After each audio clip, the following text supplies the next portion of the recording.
Labą dieną.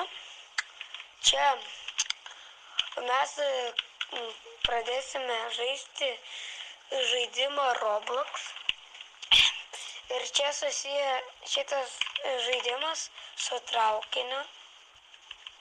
Ir ten, kur jeigu naktis ateina, tai ten atsiranda mėnulis.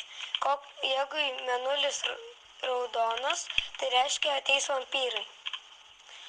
O jeigu bus paprastas mėnulis, bet labai didelis, tai čia bus vilkai. O jeigu paprastas mėnulis mažas, tai čia bus paprasti zombiai. Tai vat. Ir čia galima nusipirkti ginklus, čia galima čia su draugais žaisti.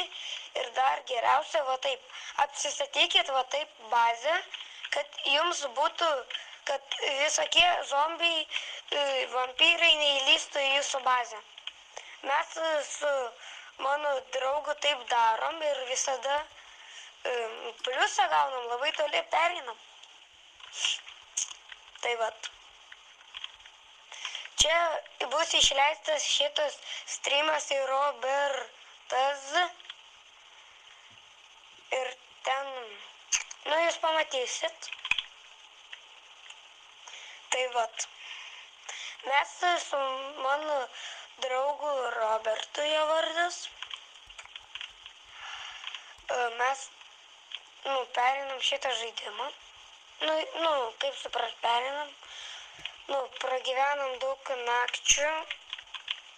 O paskui čia galima su bintu pagydyti viens kitą. Jo. Sunku suprasti, bet mes tiesiog aš žaidžiau su mano draugu.